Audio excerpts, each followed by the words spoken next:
Bonjour à tous, alors aujourd'hui on se retrouve sur les berges de la Ficherie des Sorciers à Loyat, à côté de Ploërmel en Bretagne. Et donc aujourd'hui on va vous parler pêche aux méthodes feeder, donc une technique de pêche efficace et très simple à mettre en œuvre en carpodrome. Surtout en ce début de saison, ça peut vous permettre de réaliser des super bourriches en un temps assez court.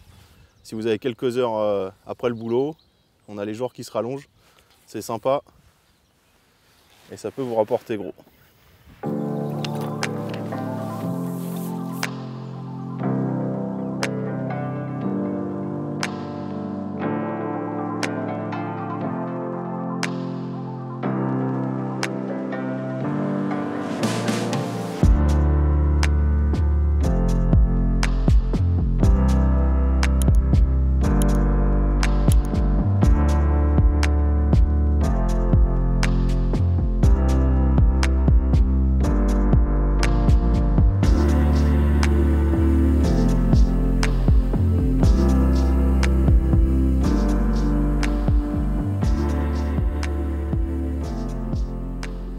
Aujourd'hui j'ai décidé de poser mon panier au poste 11 qui se situe juste avant la queue de l'étang. Donc ça va me permettre de pouvoir pêcher deux coups. Donc un coup sur la berge d'en face qui m'a été conseillé par les locaux. Donc c'est pour ça que j'ai posé mon panier ici. Et un coup en plein eau à 25 mètres devant moi. Donc pour régler ma distance de pêche en face, j'ai utilisé un petit plomb ICS. Donc c'est un peu la magie du système ICS. C'est que vous pouvez interchanger les types de feeder et aussi un plomb inline. Donc ça m'a permis d'aller sonder sur la berge d'en face et trouver là où c'était le plus plat possible pour éviter que mon feeder roule dans la pente. Et après j'ai fait un coup en pleine eau devant moi, là où il y avait, c'était assez dur. Donc ce qu'il faut c'est éviter de pêcher là où c'est vaseux, parce que vous allez mettre des pelets, de l'amorce et ça va créer des bouillons et vous allez avoir plus de poissons qui risquent de s'harponner que de poissons qui vont se prendre au bout de votre hameçon. Pour amorcer mes deux coups, ce que j'ai fait, c'est que le coup en pleine eau, donc à 25 mètres devant moi, j'ai utilisé une cage ICS, j'en ai jeté 6-7 avec un mélange de pelés et d'amorce pour créer une petite tache et pour venir y pêcher plus tard en session. Comme ça réalise une petite tache. Les poissons, je pense que naturellement, ils sont collés à la berge en face, mais progressivement dans la pêche, ils vont venir se rapprocher. Et aussi, ça peut me permettre de laisser reposer mon coup du large. Si les touches viennent à se calmer, je pourrais revenir sur le bord et vice versa. Voilà. Donc quand vous pêchez aux méthodes feeder, n'hésitez pas à réaliser deux coups, ça peut vous permettre de faire un gros coup.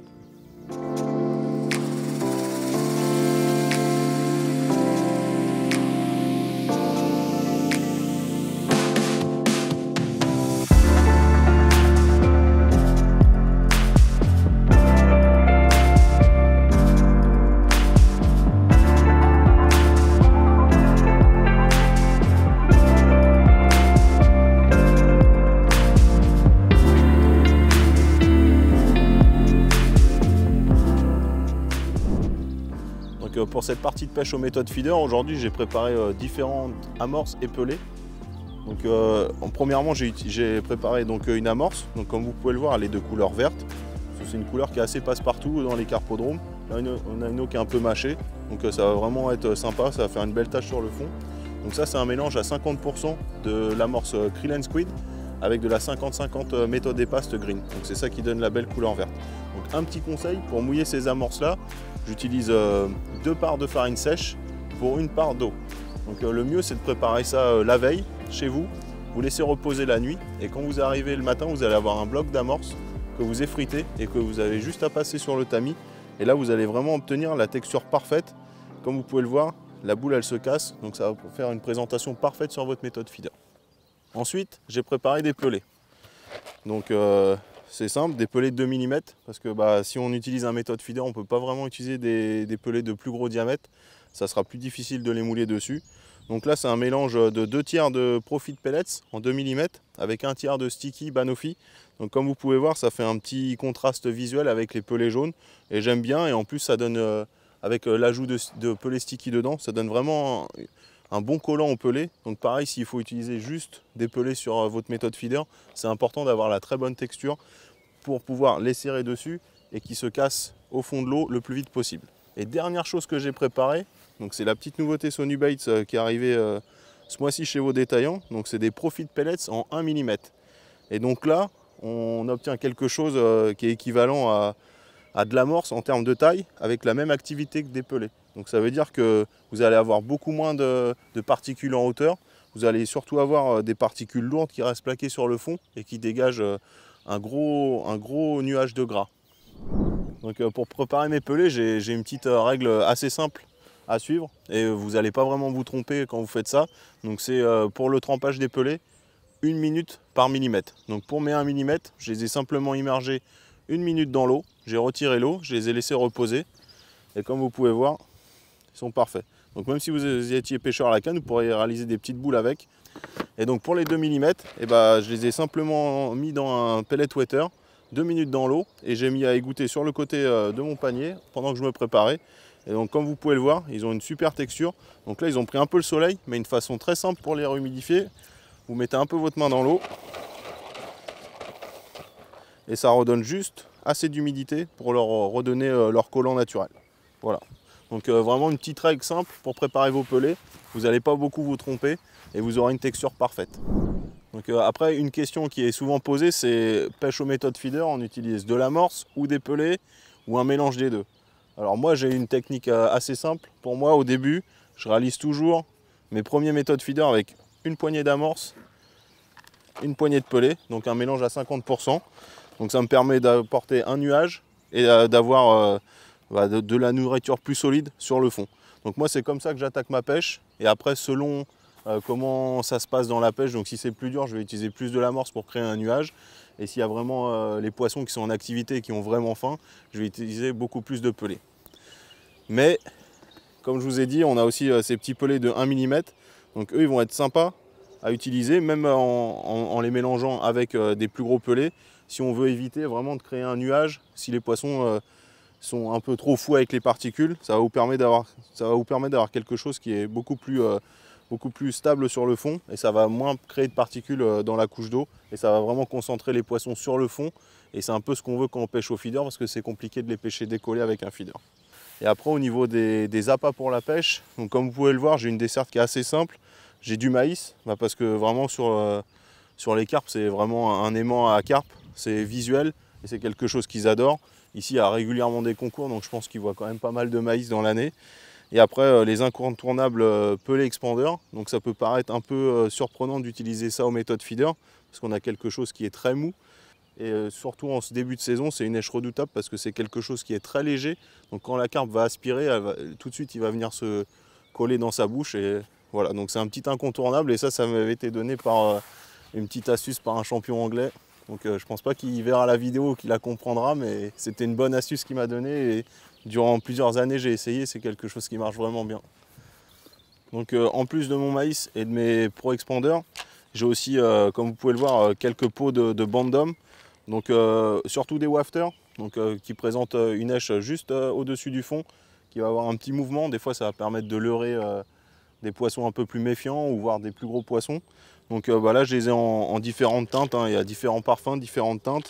À savoir qu'en général on utilise plutôt un appât de couleur claire, blanc, jaune délavé dans des eaux claires. Et après des choses un peu plus voyantes comme là des fluoros. On a vraiment des couleurs voyantes. Donc là dans une eau teintée comme celle-ci ça peut être sympa. Après on a des petits roses sympas au krill. Et après j'ai des petits chocolats orange là parce que j'ai un ami, un local, qui m'a dit qu'il cartonnait avec les chocolats orange ici, donc je les ai laissés sur un coin de la tablette. Donc l'autre avantage de ces Bandom, c'est que dans chaque pot vous allez retrouver 3 couleurs différentes. Donc un peu comme à la pêche au leurre, il y a des couleurs qui marchent certains jours, d'autres non. Donc ça vous donne une option supplémentaire d'essai durant la journée. Donc comme là vous voyez, on a du jaune, du orange et du rouge. En général on ne s'éloigne pas trop avec ces couleurs là. Donc c'est pour ça aussi que j'ai différentes déclinaisons de wafter. Là j'ai du délavé. Donc ça va offrir un appât pâle, comme si c'était resté dans l'eau depuis longtemps. Des fois ça peut permettre de leurrer des poissons un peu méfiants. Voilà, mais ça c'est des petits appâts supplémentaires que j'ai sur ma desserte et qui souvent ils vont vous sortir d'une petite galère un jour où ça ne veut pas et vous allez trouver la bonne couleur et là ça va se mettre à démarrer et vous allez prendre carpe sur carpe. Donc au niveau du montage, comme pour toutes les pêches aux méthodes feeder, rien de compliqué. Donc là aujourd'hui j'utilise un feeder de la gamme ICS. Donc comme je vous l'ai dit avant, c'est vraiment une petite série de feeders vraiment sympa. Ça vous permet de passer de différents types de feeders, changer la taille, le poids, le volume, des choses comme ça. Donc juste grâce à une quille qui est sur sur votre nylon et vous faites glisser votre feeder et vous changez. Donc là aujourd'hui j'utilise un Banjo XR 30 grammes de taille médium. Donc ça me permet facilement de lancer assez loin. Là. La berge d'en face elle est environ à 50 mètres. Et surtout il offre une bonne protection sur les côtés. Donc ça permet de bien tasser l'amorce et de bien la garder. Parce qu'aujourd'hui les touches il faut quand même attendre un peu. Donc c'est bien d'avoir un petit tas de pelés, d'amorce ou un mélange de pelés et d'amorce qui reste bien autour de votre èche. Donc tout ça c'est terminé donc, par une petite bide inline et avec un bas de ligne de 10 cm donc de la gamme Maxtor. Donc là c'est un hameçon KKMB, donc c'est vraiment un standard pour toutes les pêches aux méthodes feeder. Là on est sur des poissons qui font jusqu'à maximum 4 kg pour ce que j'ai pris aujourd'hui. Donc ça va très bien, c'est vraiment la taille parfaite. Donc là un 14 équipé d'un petit quick stop, donc ça me permet d'écher maïs ou pelé. Et donc comme je vous disais, une longueur de 10 cm parce que c'est vraiment la taille parfaite pour pêcher aux méthodes feeder, pour obtenir une bonne présentation et aussi une bonne pénétration de l'hameçon lorsque la carpe elle rejette votre appât. Donc comme je vous ai dit, aujourd'hui j'utilise un Banjo XR, mais dans la gamme ICS il existe aussi d'autres types de feeders et ça je vous les présenterai dans une vidéo à part, donc pour entrer plus en profondeur sur les différents types de méthodes feeder que vous pouvez utiliser et à quoi ils vont vous servir. Donc mon Banjo XR, je l'ai fixé donc sur une arrachée en 28 centièmes. Donc comme ça me permet d'avoir quelque chose de costaud une fois que j'arrive au bord. Donc ça permet d'éviter des casses dans des accros ou même que la dorsale de la carpe elle abîme. Ou des fois aussi à force de frotter contre votre épuisette, si on utilise un nylon fin, ça risque de l'user. Donc une arrachée en 28 centièmes et du 20 centièmes sur le moulinet. Comme ça me permet de lancer vraiment facilement. Et aussi de noyer plus facilement ma bannière, parce qu'un nylon plus fin il est quand même plus facile à noyer. Voilà. Donc ça c'est monté sur un moulinet Magnitude 520, donc c'est vraiment un moulinet passe-partout et qui est parfait quand vous pêchez des beaux poissons parce qu'il a beaucoup de puissance, donc ça vous permet de ramener les poissons vraiment facilement. Et donc pour finir, aujourd'hui j'utilise une canne Ignition Carp Feeder en 11 pieds. Donc pourquoi 11 pieds? Parce que c'est vraiment une taille passe-partout pour toutes ces pêches aux méthodes feeder. Que ça soit pour jeter à 20-25 mètres ou pour aller à la berge d'en face à un peu plus de 50 mètres, c'est vraiment très facile de jeter. Et donc je vous invite à rester jusqu'à la fin de la vidéo parce qu'il y aura sûrement possibilité de gagner cette canne. Un autre aspect très important de la pêche aux méthodes feeder, ça va être l'installation de votre canne. Donc pour tous ceux qui ont déjà pêché aux méthodes feeder, vous pouvez savoir que les touches elles peuvent être très violentes. Donc pour cela, il faut vraiment sécuriser votre canne.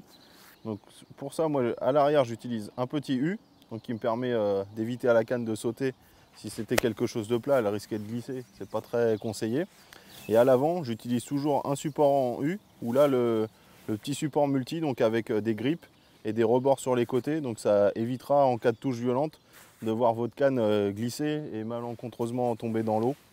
Donc voilà, ça c'est quelque chose qu'il faut faire très attention lorsque vous pêchez aux méthodes feeder parce que des fois on peut un peu perdre l'attention de notre feeder, regarder le voisin ou bricoler un peu, repréparer un bas de ligne et on a une touche très violente et on risquerait de perdre sa canne. Donc si vous utilisez vraiment les supports adaptés, il n'y a aucun risque. Et une autre chose, moi je place toujours ma canne beaucoup plus devant moi que si je pêchais au feeder parce que déjà les touches elles sont assez violentes donc on n'a pas besoin d'avoir la canne sur le côté pour voir les touches les plus délicates. Et aussi ça me permet de regarder facilement ce qui se passe donc sur mes deux coups, sur la berge opposée ou devant moi. Là comme ça en regardant j'ai pu voir qu'il y a une carpe qui a sauté pas loin de mon cou, donc ça peut être des petites indications sympas pour voir ce qui se passe devant vous. Et également si vous pêchez, vous avez amorcé aussi un coup à la canne ou vous égrenez, vous pêchez au pellet waggler, des choses comme ça, c'est sympa d'avoir sa canne devant, comme ça on garde toujours un œil sur le sion et on peut entretenir ces différents coups. Voilà, donc ça c'est une petite astuce supplémentaire au niveau de l'installation de votre canne.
1h30 que je pêche.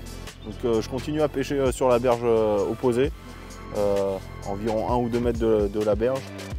C'est plutôt sympa, j'en suis déjà à 7-8 poissons. Les touches elles sont assez régulières.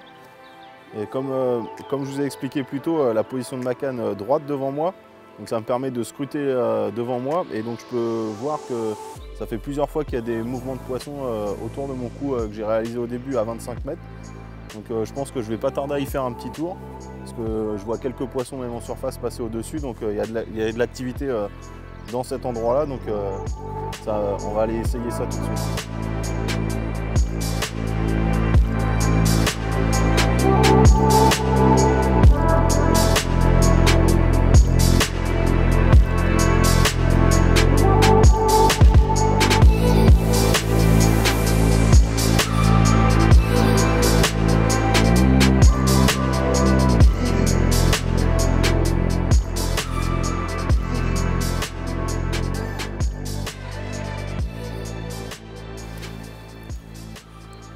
Donc si vous souhaitez gagner une canne ignition, je vous invite à estimer le poids de cette carpe, de le poster en commentaire sur cette vidéo sur YouTube. Et les 2 pêcheurs qui se rapprocheront le plus du poids ou qui auront le poids exact, ils remporteront chacun une canne ignition. Donc je vous invite à jouer et puis on va vite fait la peser. Et je vous dis à très bientôt dans une prochaine vidéo. Tu veux filmer la tare?